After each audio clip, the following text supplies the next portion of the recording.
البداية حيث تجرى الآن عملية اقتراع من أجل تحديد مستقبل لعبة هز الزلزال أركان بنيانها هناك في زيورخ على وقع هذا الزلزال الذي ظهر قبل 3 أيام عندما قامت قوات الشرطة أو البوليس السويسري باقتحام مقر الفيفا.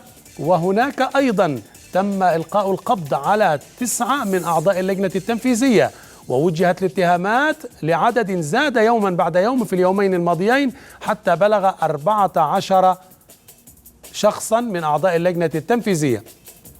إلى جانب ذلك صدر قرار من البوليس السويسري بعدم سفر جوزيف بلاتر السويسري الجنسية رئيس الاتحاد حتى هذه اللحظة، وعدد من كبار موظفي الاتحاد ممن يحملون الجنسية السويسرية. البداية كما تتابعون، هذا هو جوزيف بلاتر يقف شاردا صامتا يغلق فمه بعد أن تحدث طويلا عن محاربة الفساد، وتحدث كثيرا عن النزاهة والشفافية في اختيار الدول المضيفة لكأس العالم في بطولتي 2018 و2022.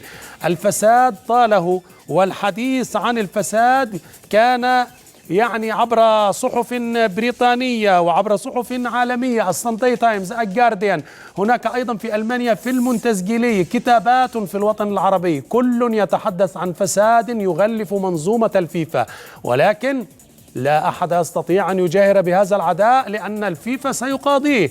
هؤلاء هم أبرز مساعدي بلاتر، كلهم قيد التحقيق، كلهم مع النيابة الآن. المدعي العام أو المدعية العامة الأمريكية طلبت إرسالهم إلى أمريكا. جاك وارنر سلم نفسه صباح اليوم لسلطات بلاده، وهو من المضحك المبكي أنه يحمل وظيفة وزير الأمن الوطني في ترينداد وتوباغو. سلم نفسه لسلطات بلاده اليوم، فيما سيرحل هؤلاء من سويسرا إلى أمريكا التي تطالب بمحاكمتهم جراء تقديم بلاغ يكشف تلاعبا في حقوق البث التلفزي منذ فترة ليست بالقصيرة، وإنما ترجع إلى العام قبل العام 2010 إبان تولي أو إسناد مهمة تنظيم كأس العالم إلى جنوب إفريقيا. الأمير علي بن الحسين المرشح العربي على مقعد الرئاسة كان مصدوما وأعرب عن أسفه، ووصف اليوم اللي هو يوم الأربعاء الماضي بيوم حزين لكرة القدم العالمية. بلاتيني رئيس الاتحاد الأوروبي أكد أن بلاتر كاذب لأنه خدع الجميع، وأعلن غير مرة أنه لا يوجد فساد داخل منظومة الفيفا، لكنه تأكد من خلال هذه التحقيقات الأمريكية السويسرية أنها صحيحة. وبالتالي طالما ألقي القبض وتم اقتحام مقر الفيفا لأول مرة في تاريخه رغم الحصانة التي يحصل عليها أي مقر دولي، إلا أنه لم يتم أي إجراء سلبي قبل ذلك، هذه المرة إجراء إيجابي.